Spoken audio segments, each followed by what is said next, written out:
chat. Keep it alive through these lines I write. I keep it live cause I thrive. I might just blow your mind tonight. I'm so hyped, but it's no hype. From this height, it's direct hits on sight.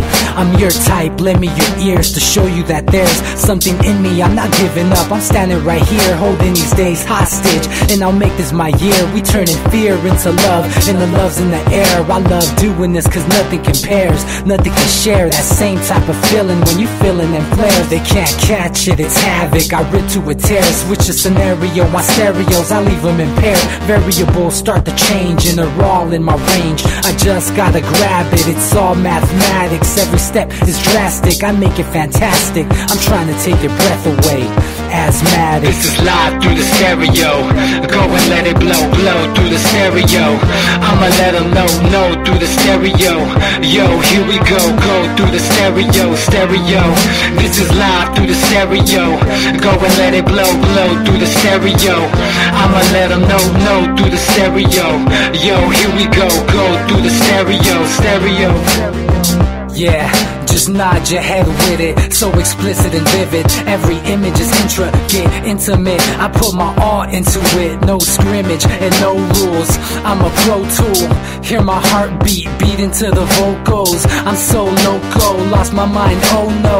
It's ponderoso, dope, so no overdose, cause it's dope, yo. Man, this is house grown, mixed with some milestones. So I let the style flow down like the Dow Jones. Bringing it with some foul tones, letting the crowd know we getting loud, so it's eardrum rudiments. Yeah, we bring it rude again. Move, little hooligan. Music for tuning in, full time to the 10. I'm on my clock like I told you. I'm doing this for dreams we pursuing. Hey everybody, welcome back to the Anti-Media Radio. Once again with your host Nick Burnaby here on UCY.tv. Make sure you check out our website, theantimedia.org. And we're making a few changes, making the site better and trying to improve all the time. I'm also joined here by my co-host, DB Schwartz. How you doing, man? Oh, let me see if he's on here. Okay, he's having a connection problem for some reason, but we'll try to get him back on.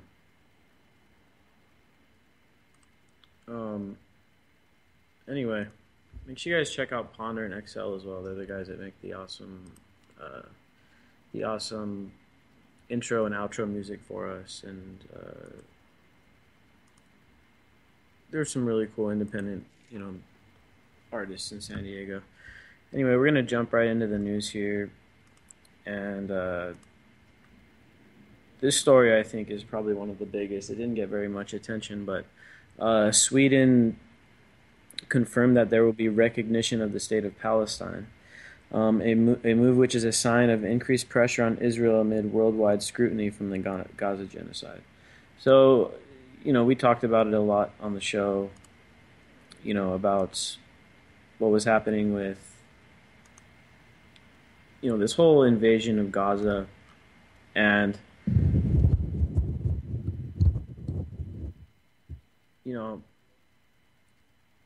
the world was awakened to it because there was independent media coverage on the ground, and that's the thing that I think was really, crucial about this whole thing, was that for the first time, really, I mean, maybe not the first time, but in the most influential time, we were actually able to shed some light on the real situation that's going on. So it just goes to show how important really it is for independent media, and for us to be able to spread the word, whether through Twitter, Facebook, et cetera, by any means, and this is what we have to get out there, is that we really are the media now. And it's to me, it's also very similar to what's going on right now with the police brutality, all of the violence against, citizens at the hands of an out-of-control police force and all that stuff. It really is a testament to the growing uh, media movement that's out there. And I guess, it's up to us really to push that to the limits, bring it to the next level, basically. Because we're able to shed light on things like police brutality, we're able to shed light on what's going on in Palestine. So I guess it's important for us to continue to try to grow this movement, and we got some stuff that we're working on. That's going to be, we're going to put it out there in a few months or so. That's going to really help bring the whole independent media movement back, to put it in its rightful place, which is where the media should be. The media is supposed to be independent. It's not supposed to be. The media is not supposed to be a lapdog for the government, whether it's Republican or Democrat. The media is supposed to be independent. And this is really what we got to do. Otherwise, we're never going to get the transparency that we need to create, social movements and stuff. And everybody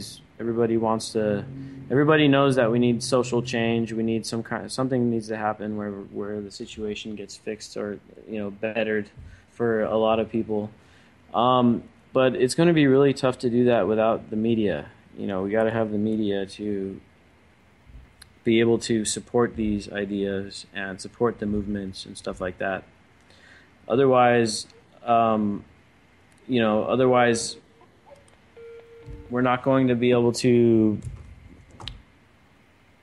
gain any real big traction without having a highly mobilized, highly effective media to go along with all these ideas, all this activism and all these, ideas to make the world better.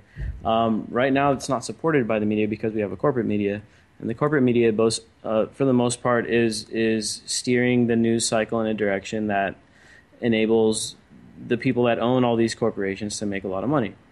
And it's pretty much, not, it doesn't get any simpler than that. We have a caller on the line from 630. How's it going? You're on the Anti-Media. What do you want to talk about?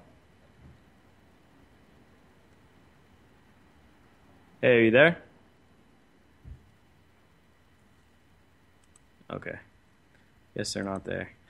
I don't know if something is wrong with our phone tonight or what, because I can't seem to get DB on the line either, so I guess we'll see. So yeah, like I was saying, it's so important for us to push forward with this media movement. And I think Cop Block is one example where it really has made a huge difference, and it's brought this whole police brutality issue, power of the state issue up to the forefront. And it kind of rolls in with this story that we have here about the guy named John Crawford, which was gunned down, I think in Ohio it was. And he was gunned down in a Walmart. And all he did was pick a BB gun up off the shelves and was walking through the Walmart with a BB gun.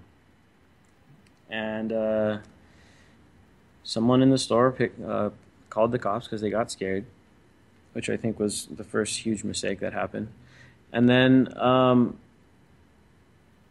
the cops showed up and they basically just gunned this guy down. Like they released the security footage, and it basically shows that the cops didn't really say anything to the guy, and they kind of, on first sight, they just shot at him and they killed him. Anyway, there was a big protest at the Walmart on Saturday, and it was some people from Cop Block, some people from an open carry organization, some family and friends of John Crawford, along with some anonymous people. And they basically did an open carry protest, which was pretty, to me, is really like pushing the threshold, of activism. I mean, these guys are openly carrying, one guy had an AK, it looked like, another guy had some kind of AR-15, and and they protested and hold on, I'm trying to get this thing working here.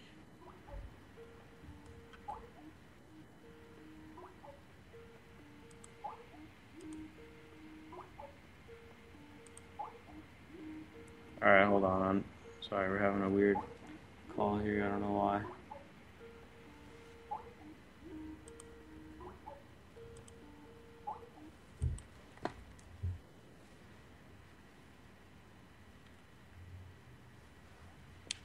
All right, I don't know. Hey, DB, you there? No, he's not there. All right. They keep calling me. There must be something wrong with our phone lines. Hopefully you guys are able to hear this pretty well, but something's not working correctly right now. How's it going? Can you hear me? Yeah. Hey, you're on the Anti-Media. What do you want to talk about?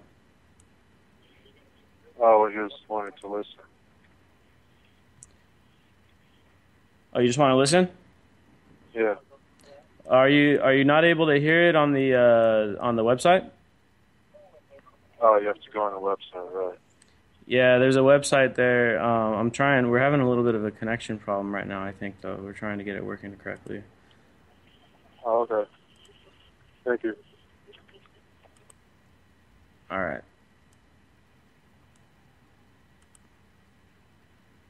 We're going to have to try to figure this out.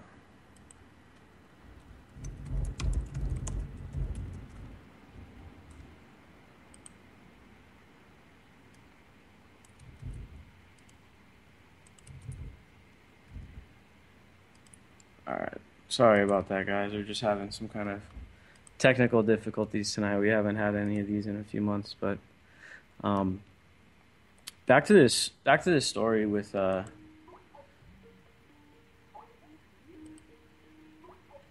it going? You're on the Anti-Media.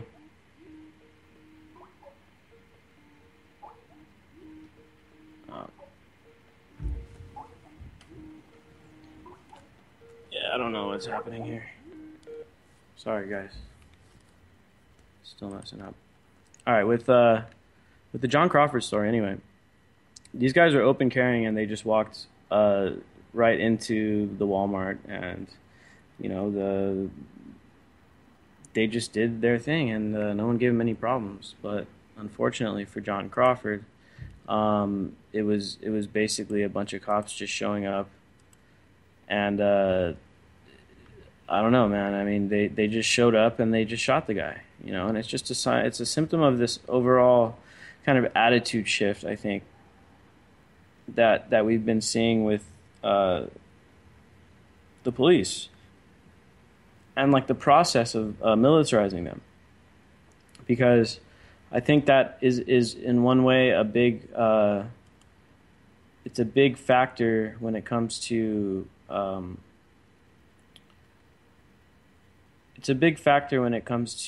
this attitude that these cops have, where they are preeminently just shooting people and killing people and all that stuff. It's like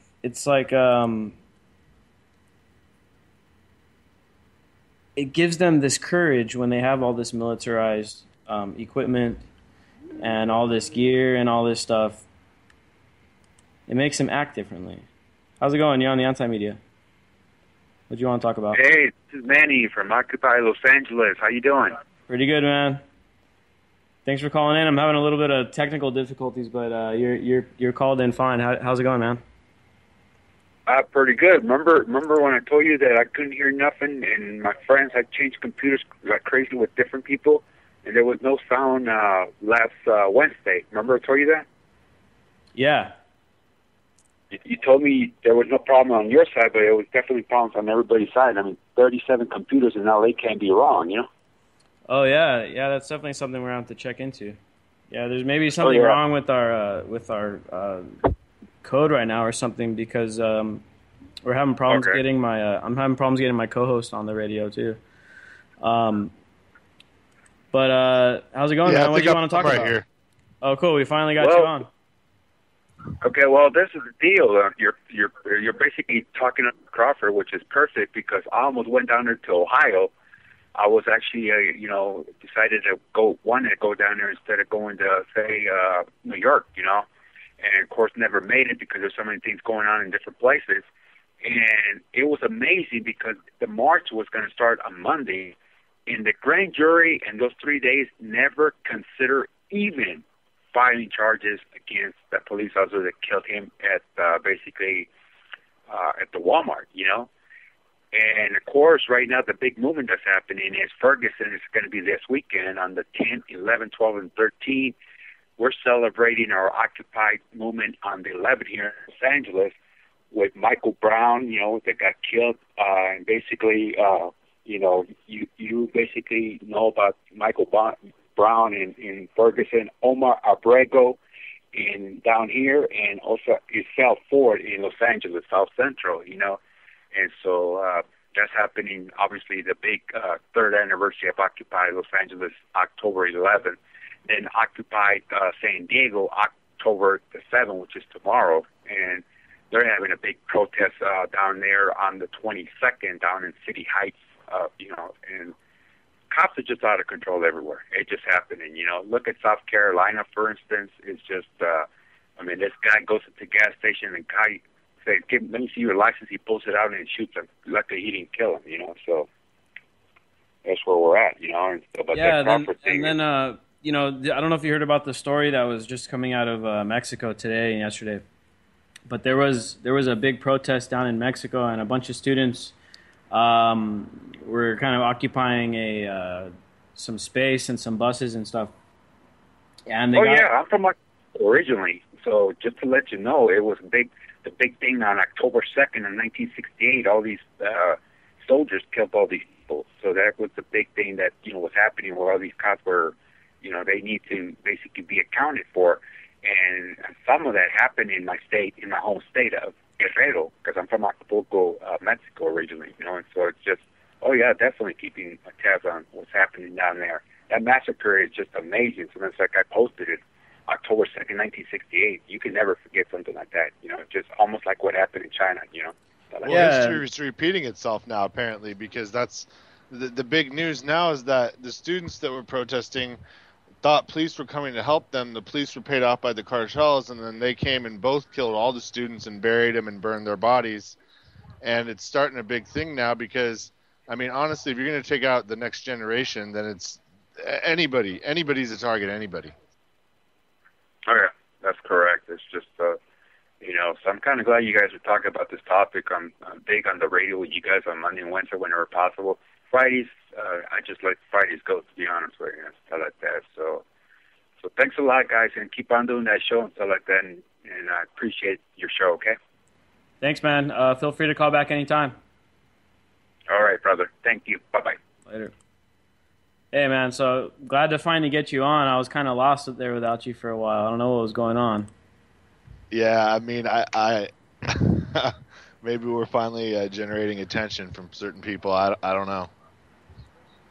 I can only guess. But yeah, man, it's just this Mexico thing now. To me, dude, like it took a horrifying turn because there's always been people that have been killed, especially innocents. But usually the innocents are just hit in gunfire or gunfights. It's never been this double crossing by the police on this level. And even the federal police now are starting to see like, hey, we have families. These fools are going to start killing our families for fighting them. Like, I honestly think that's a failed state. It's on our border, and it's ripe to use for, I hate to use the term, man, but it will be used for a false flag just because it's so porous. Yeah, I wouldn't doubt it. Yeah, and the border is wide open, and it's horrible what's going on down there. And a lot of times when it comes to the stuff going on in Mexico, it's from a lot of the policies that we're implementing, the crony capitalist policies and stuff, and a bunch of different things. Namely, the drug wars is what makes all that corruption run rampant down there. Is if you wage a war on drugs where you make it illegal and you do nothing about the demand, well, you're going to end up in the situation that you got in Mexico, where there's people dying by the thousands because of the drug war. I mean, back when it was really, when the pressure was really on the cartels.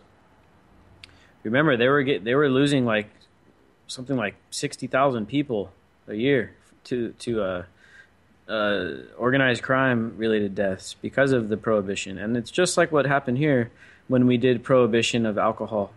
And that's when really the mafias and all those organized crime organizations started becoming more prominent and started making more money because they got into the trafficking and the smuggling and the racketeering and all that stuff. And it's like we just don't learn our lesson, and I've seen it here personally with the marijuana trade and stuff. I mean, when California like started legalizing and decriminalizing marijuana for the most part, a lot of the organized crime, and of course not all of it, but a lot of it was based on marijuana sales and bringing the marijuana from Mexico and then selling it. And that's how a lot of the gangs and organized crime are organized and financed, is by doing that kind of thing. And when they relaxed the laws on marijuana, a lot of that disappeared, and it turned into the new economic climate when it comes to marijuana now, where it's all about the high grade stuff and the best you can get, and it's all locally grown stuff for the most part, at least here in California. And it's you can't even find that stuff that comes up from Mexico anymore. And so this to me is a testament of, ending prohibition, because prohibition does nothing but create more and more criminals, and it takes. Well, prohibition's funding terrorism, and you can research this. There's actually a lot of very interesting and insightful articles going on about forensic accountants being able to trace the money lines. And it's not so hard, man, especially with the internet now. These guys aren't that good at the computers. I'm sorry. But the people running the world are a step behind the rest of us on computers. And we're tracking and finding everything they're doing, man. And Mexico, as a failed state, is pretty much a pipeline to terrorism. They supply cocaine to Africa, which is Boko Haram, which is Nigeria, using the port there.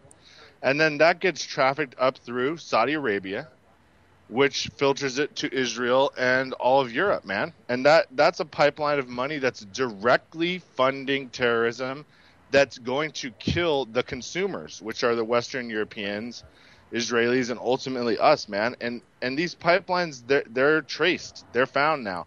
Now it's the question of, what do we do? I think we're at that point now, is we understand the drug war is a farce. Our generation knows that if it ever came down to a time when we voted like from a smartphone, we'd repeal all this stuff. And I think that's what we're working towards, Nick, is getting that vote to a smartphone, because people are just disenchanted. And we got to do that, and we got to find a way to rein in the electoral process. Otherwise, it's just, there's no point to it at all. And our generation kind of understands that, and it's all tied in. Yeah, there was we posted an article on the Anti-Media a couple days ago about civil asset forfeiture, or whatever it's called. And basically the law enforcement at large in the country has collected over almost $1 billion in asset forfeiture, which is basically when they pull someone over. If you got cash on you or whatever on you, they take it, and it's almost impossible to get it back. It's at 2.5 now too. Yeah, and if you add like all the other stuff into it, I mean, all the non-cash items and stuff, I mean, it's probably a lot. Oh yeah, maybe even more than that. Yeah. So this is all connected. I mean, these guys, they make money bringing the drugs into the country. They make money incarcerating people for using the drugs. I mean, it's like, it literally is a pipeline. It's a pipeline, and it's unfortunately controlled by the government, or at least affiliated in some way or another. It was not too long ago when we found out that the government was providing immunity to some of these drug lords and drug cartels. They were giving immunity to a bunch of these cartels and stuff, and at the same time, they were trading those cartels for information on another cartel, while letting these other cartels bring drugs across the border.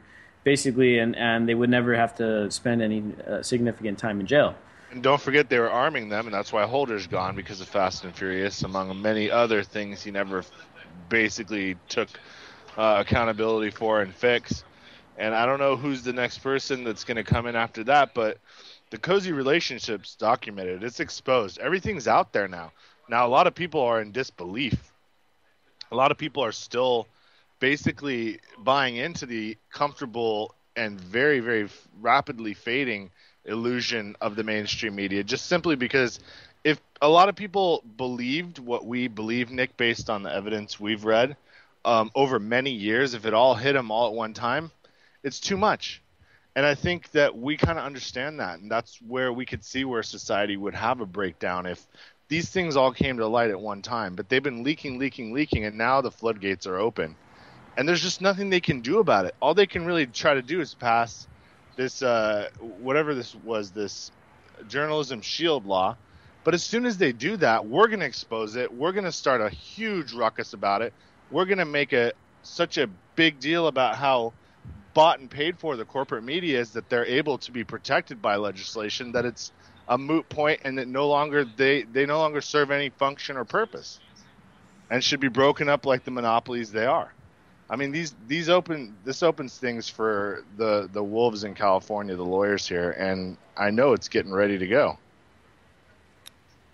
Yeah, I'm kind of thinking that the corporate media and stuff is going to fall apart on its own accord, because they've just gotten so far out of touch. And there was one thing I wanted to mention tonight on the show about Vice, and I know a lot of people like Vice and a lot of people listen to Vice and stuff.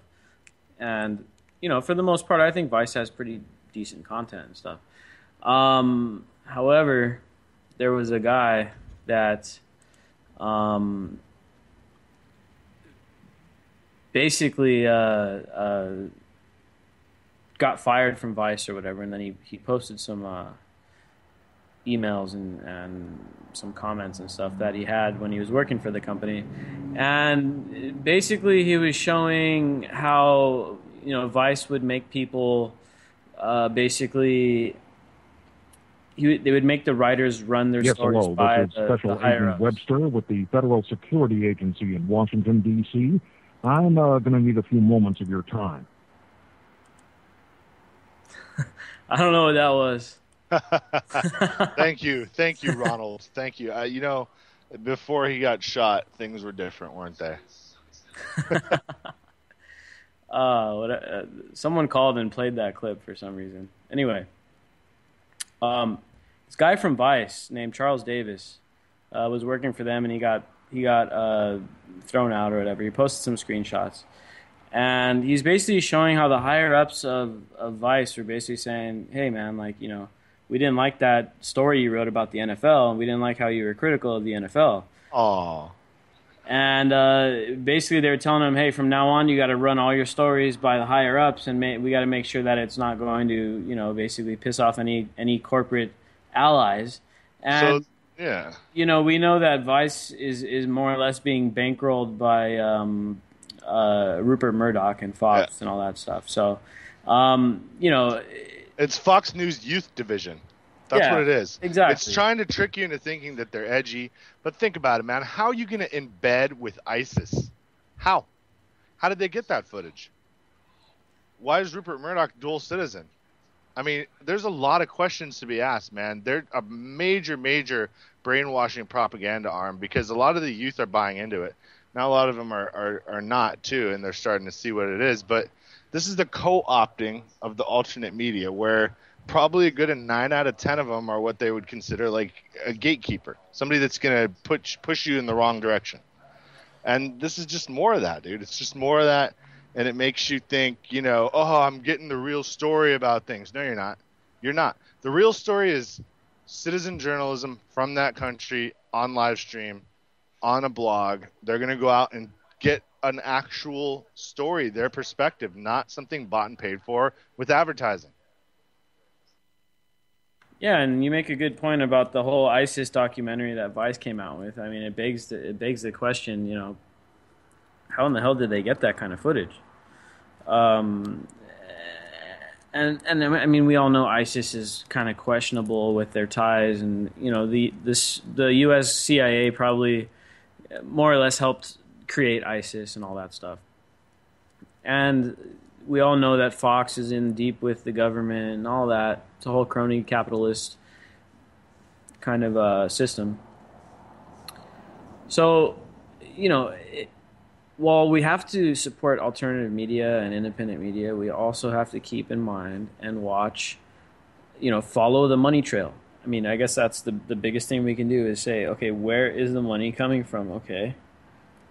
And which is why you can tell that Ebola's going to either just come out of nowhere and be a pandemic, in which case, man, I hope everybody has colloidal silver and knows where to get some CBD oil, because that's really the only thing that's going to get you through it.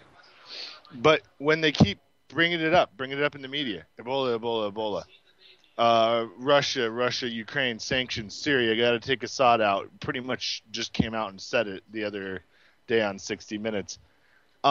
These are all things they're saying, and still not a peep about Fukushima, which makes me think it's probably pretty serious. And there's a lot of other things going on, man.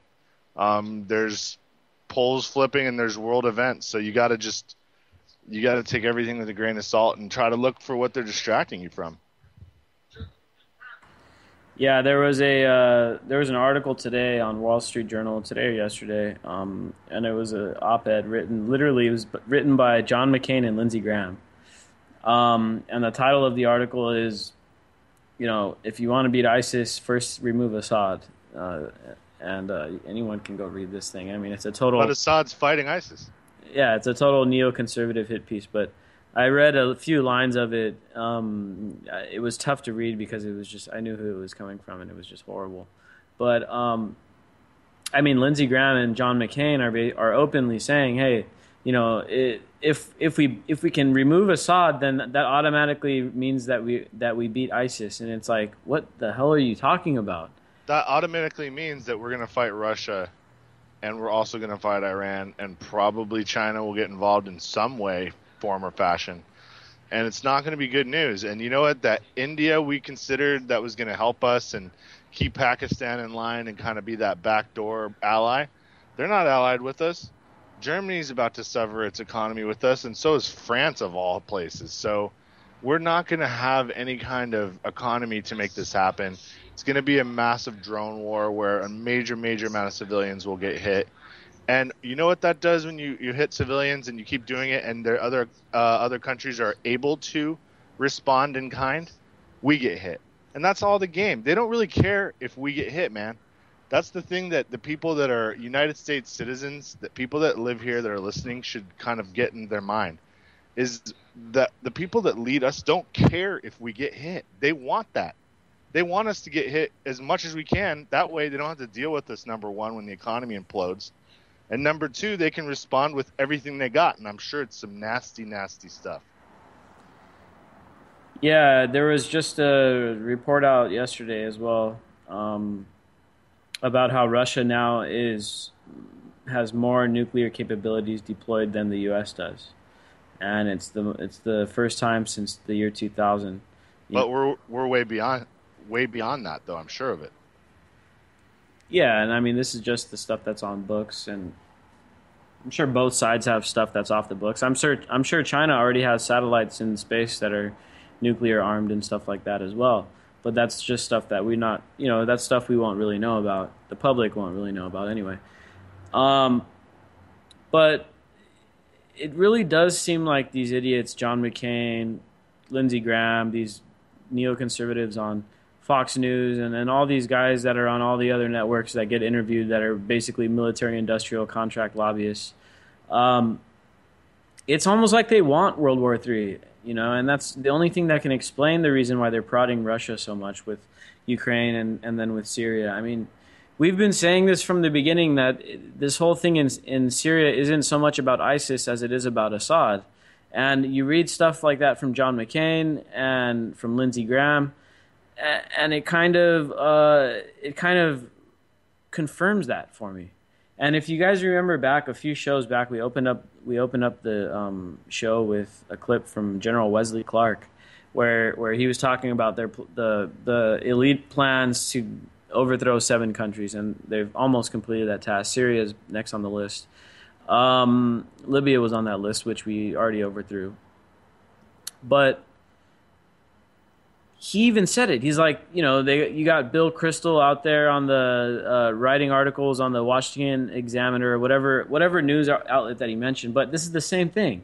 I mean, this is the real policy. What John McCain and Lindsey Graham are writing is the real policy.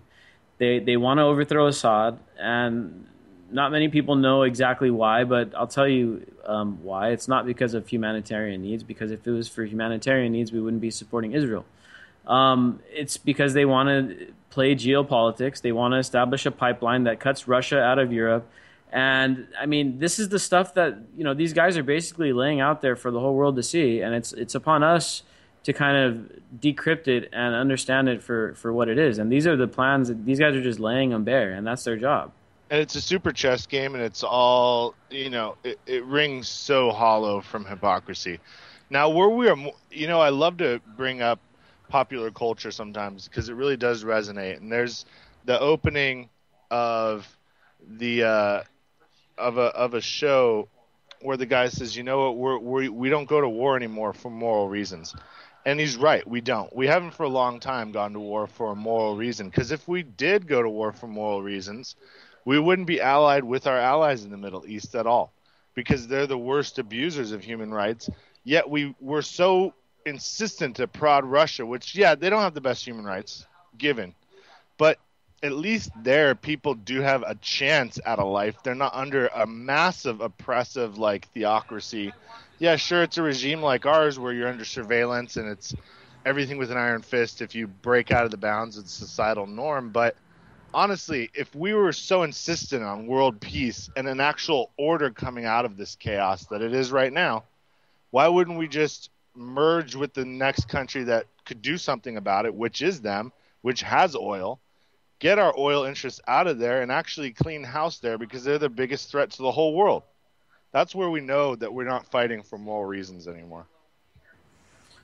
Yeah, and like you were saying, our allies in the Middle East, which include Saudi Arabia, Qatar, Turkey, United Arab Emirates, Iraq, supposedly. These are all very oppressive regimes, man. They're either oligarchy or monarchy, and they rule with an iron fist. They have horrible human rights records. Yet we basically turn a blind eye whenever they do something horrible.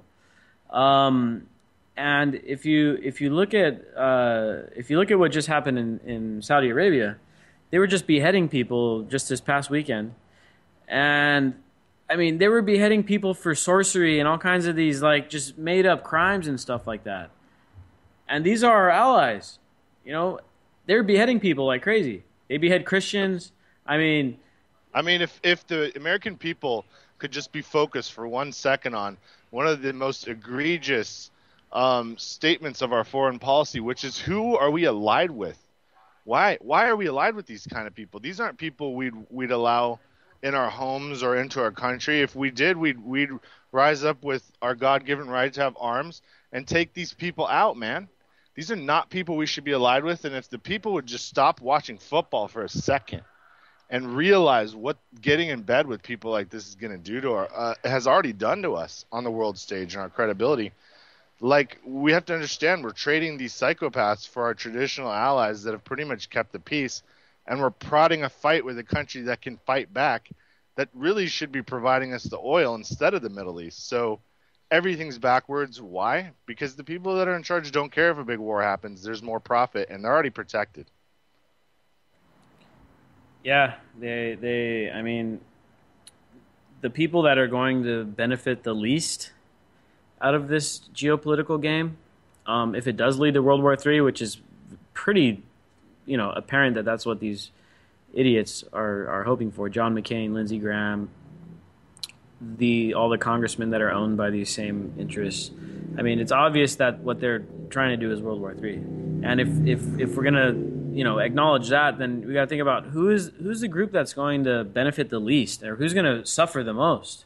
And civilians worldwide who have no bunkers and no food and water stored up and no arms and no anything at all. And of all the countries that are going to be in a war, we're the least prepared, we're the most vulnerable, and we're going to get wiped out clean because who has a garden?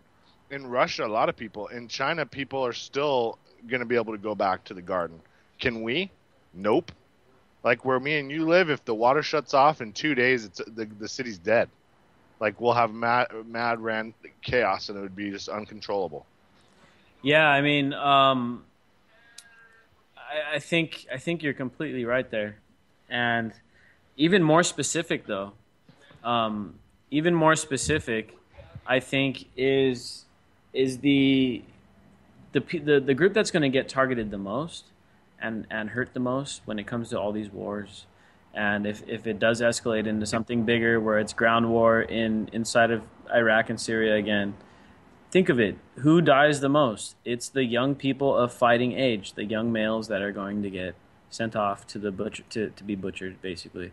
And if it turns into a World War III situation, then it's even worse because, hundreds of millions, if not billions of people, most of them young males, are going to be sent off to fight and eventually die for what? Just for these empires. We have a caller in from 818. You're on the Anti-Media. What do you want to talk about? Yeah, this is Manny again. Well, you're talking about the big wars and stuff like that. Obviously, I've always educated myself. That wars are big business and stuff like that. People in America think that, we're so nice, we help all these countries. No, there's special interests. You go into countries to create wars because there's special interests. Because if this country really wanted to help, countries in good faith and all that, how come they're not helping the Sudan, the poorest country in the world? Because there's no oil, there's no reason, there's no special interest for them down there. Now NAFTA in Mexico City, for instance, I hear it all the time. The reason we are buying all this stuff over here and our houses are good and they say, and they're in Acapulco, the cartels say, hey, the gringos, they're our number one customers. You hear it all the time and stuff like that. They were just beheading people in the state of Guerrero. Acapulco took a big hit in tourism because they were just out of control and stuff like that. So here in the United States, they have to start, more alert, like this young man said about the football. If people in the United States got excited about, putting a stop to this, the real reason why people come down here to this country and stuff like that is you have to stop the wars. You have to stop people like in Mexico. Yeah, we fund Wall Street. It's all the cartel money coming in. We're funding Wall Street. Look at the story that happened in Los Angeles. They're going down there with the money and they're bankrolling all these home closures that are happening. They're trying to buy homes, that the government has taken away from people, and now they're trying to buy them in Los Angeles to basically launder the money. And some people said 65 million, some people said 60, 70. Wells Fargo. Personally, I think it was over 100 million, to be honest with you. Yeah, I mean, it's what was that bank that got caught red-handed laundering money? I think it was HSBC or something. JP Morgan got caught involved with Fast and Furious and financing, basically paying the gun companies to make these untrackable guns, right? With these reformulated parts from melted down scrap metal, so you couldn't tell where the hell they were from, and they were plant guns. Mm-hmm. So yeah, it was JP Morgan, but yeah, you're right. HSBC, they've all been caught. Who just paid a massive multi-billion-dollar fine, which, by the way, was nothing compared to the contract they just got. I mean, it goes on and on and on. Yeah, exactly. And a lot of people here in the United States are so naive. They say it's all these poor people in the inner cities are doing drugs. No, I'm sorry. It's the rich people and stuff like that, and Hollywood could start, basically setting an example and all that, but all these people are taking drugs left and right and stuff like that. And don't even get started in the pharmacies. Those are the worst drugs because, doctors are just prescribing like crazy and stuff like that. You see in Mexico, who's moving stuff in Mexico, right? People know. You just, it's like with that deal with the Kiki Camarena and stuff like that, DEA, the guy shot down there, he was accused of being part of the cartel, stuff like that. But of course the government said, no, he's a DEA agent, so, who do you believe, Yeah, man, and it's kind of, I guess the drug war in a way is part of the foreign policy, because the drug war, not only does it affect so many people here, and it ties back in with the banks because the banks apparently handle a lot of the transactions for all these prisons. The banks handle all the transactions and they handle the payments and all that stuff. So the banks make a lot of money from the prison industry as well. And then the drug policy, it's kind of like foreign policy because now it's driving all of this crime down in Mexico and then further south in Central America and stuff. And it's just another example of this kind of Monroe Doctrine type of mentality where, these guys, they implement policies that just don't work. And policies that forever and ever you're going to have to maintain these policies because the war on drugs, it's not a war that is ever going to be able to be won. It's not something, it's like the war on terror where, it's not something where there's a defined enemy and there's a defined goal and a defined timetable or anything like that. It's a perpetual war and all it's doing is bankrupting us, creating more enemies, making it unsafe for people and hurting other countries, and when is it, to me, it's like, when in the hell are we going to finally, get a grip on all this stuff? Because obviously the whole voting thing it's a uphill battle. I don't know if the whole vote, I don't know if voting is actually going to fix it, but to me, it's like, when are we going to finally, get to the point where everyone's like, okay, something's completely wrong. We need to do away with it. These dudes need to go to prison. And it's time to try something new, Yeah, exactly. Well, how many people? How many people right. get strung out on just as for the Manny, for you is a good point. What you brought up was the legal drugs, man. The legal drugs have been replaced and are now basically the new crack for everybody, and they're okay. And then they'll string them along and then they'll cut them off, right? Like they'll basically force them due to this chronic pain, and they get addicted, right?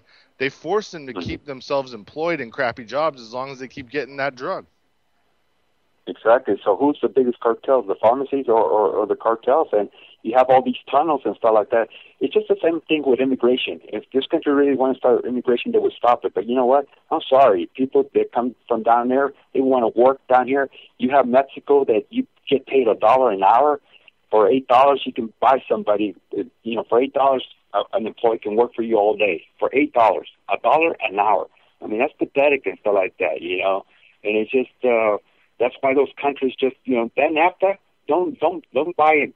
People bought into NAFTA. That's for the rich people, for the elite and stuff like that. You got presidents or crooks that come to New York. The United States will not extradite presidents.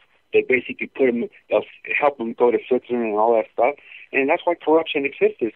And we lost a lot of credibility, excuse me, my word in English, but we lost a lot of basically with Latin America, in the United States, because basically when General Noriega didn't want to play ball no more, they went over to his country, arrested him, and tried him, in the United States. You don't just go get that's why the World Court exists, but we didn't do that. We tried him in Florida and stuff like that because he didn't want to play ball with us no more, Yeah, and I mean, it's a perfect example. It's like, well, there's as long as the guy's convenient for them and he's evil, because at first they were supportive of Noriega, right? And as soon, just like Saddam Hussein, where at a certain point he started working against what the American interests were. Then all of a sudden it's like, oh, now you're a bad guy because we were giving you money a year or two ago, but now you're the bad guy, and now we gotta go ahead and take over your country and hang you or give you the death sentence or whatever it is that they're going to do. But yeah, like we were saying at the beginning, if they really cared about human rights and people being bad, I mean, they would not be supporting Israel. They would have tried Netanyahu if he ever came to U.S. shores. They try him as a war criminal. I mean, this is what should be happening. Just like if what's his name? What's that guy's name? That war criminal where if he leaves the country, if he goes to a certain country, I mean, they're going to hold him and try him for war crimes. The guy that owns the Beverly Hills, that basically that hotel in Beverly Hills, you saw him. I mean, he was well protected, and they never took him in, Yeah. And I think George Bush even is wanted on war crimes in a certain country or a certain place. But obviously he's not going to go there. But, I mean, if the U.S. is going to act like we're some kind of beacon of human rights and we're going to be the people that go and stand up for everyone's rights around the world, because that's what they tell us. When they go and bomb Iraq, when they go bomb Afghanistan, when they go take out Gaddafi and stuff, they're telling us, yeah, we're doing this for democracy. We're doing it so people will be free. But that's obviously not true because of all of the countries that they support. I mean, look at Turkey. They're supporting the Turkish government, Erdogan or whatever. And he's one of the worst, man. He's like Mr. False Flag. He's all about attacking himself and saying the Kurds did it all the time. And the most asinine thing he did was say the Kurds attacked us and bombed himself with high advanced helicopters that they could never have. So his own people are like, come on, man, we're not that stupid. We know the Kurds don't have our own helicopters. So the guy's crazy, dude. And the whole situation is starting to get crazy. I just sent you a link, Nick, about where now the French foreign minister is asserting that ISIL has sold oil to Assad. What the hell's going on over there? Exactly. If we were really wanted to really do something, and I'm just going to make this comment seriously, like China, for instance, human rights violations left and right. Now, why do we pick on small countries? Why didn't we go pick up on somebody else? No, we picked on Iraq because they didn't have an air force. Why do we have an embargo against Cuba? I mean, I came from Mexico to the United States. The only country where we have an embargo is Cuba. Why are we picking on a small country? Why don't we embargo these big countries? I see these politicians from the United States, they go have relationships with China before they go have relationships with Mexico, and the border's just down here, and it's just amazing, So, God, power to your station, seriously. Love talking to you guys. Yeah, man, we like having you call in. We always talk about some interesting stuff when you call in, but yeah, it's just so apparent that like more or less everything we've been told on foreign policy by the corporate media, by the government, has basically been some kind of lie.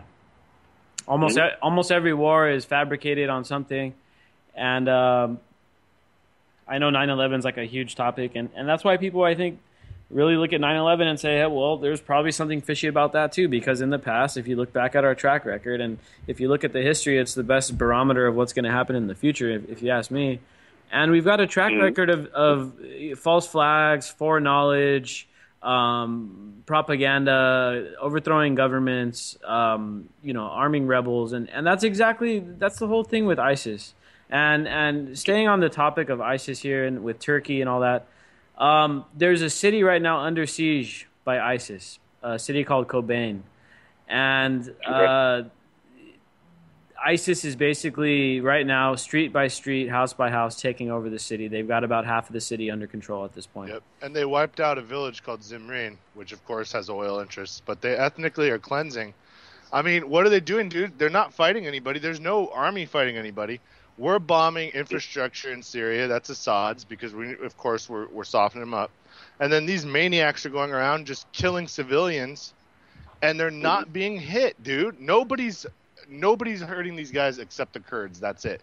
If we want to affect foreign policy as American citizens, we should push our government to not only arm the Kurds but legitimize them, man. They're the only people that are willing to fight these psychos. Yeah, and that's the thing is, ISIS has the Kurds pinned in Kobane. They got them pinned between ISIS and the Turkish.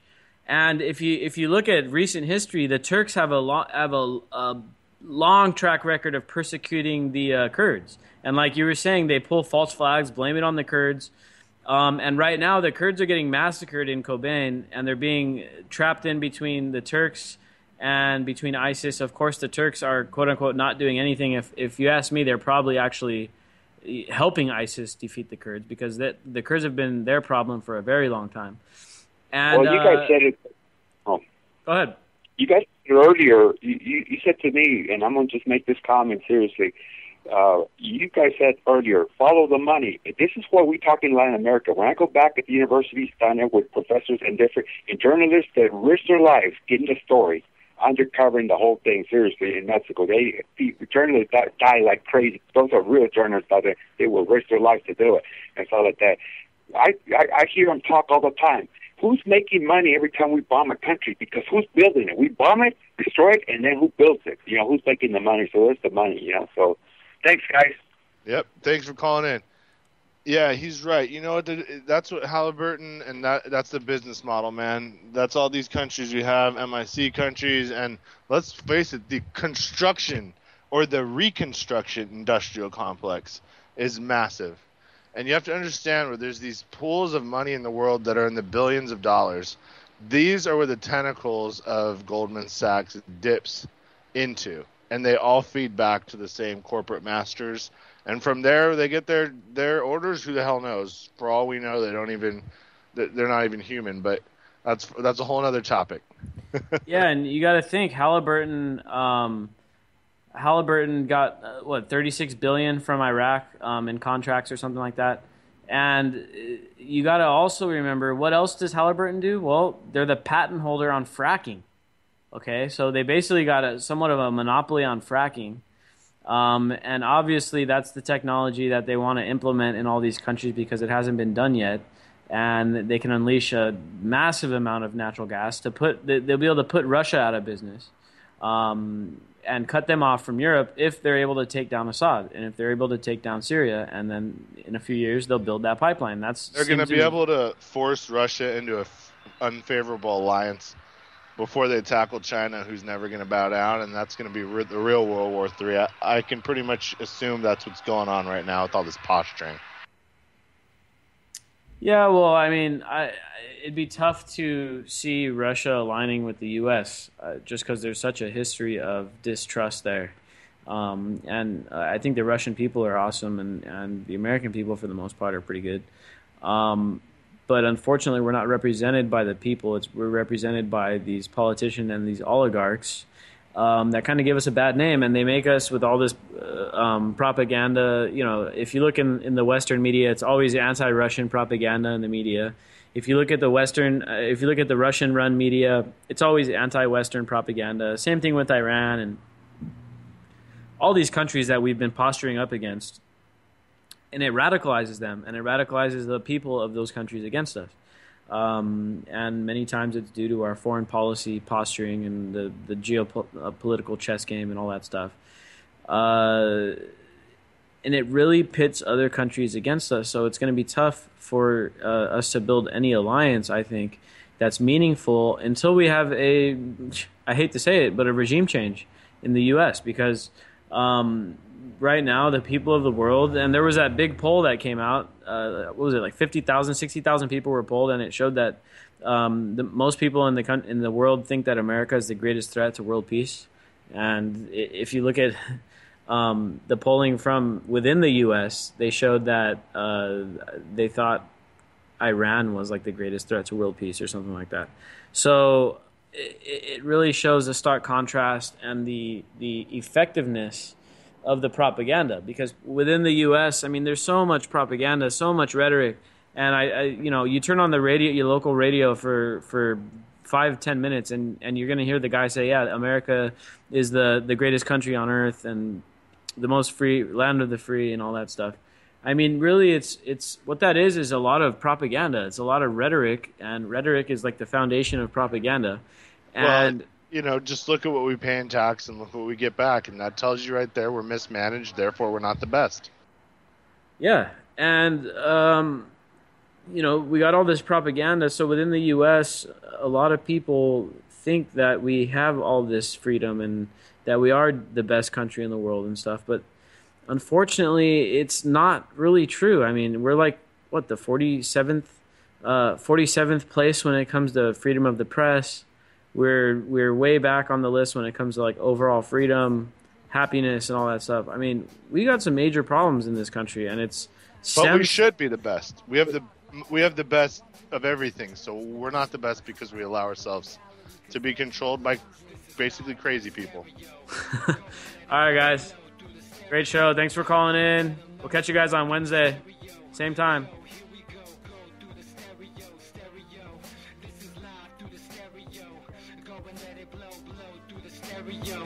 I'ma let them know through the stereo. Yo, here we go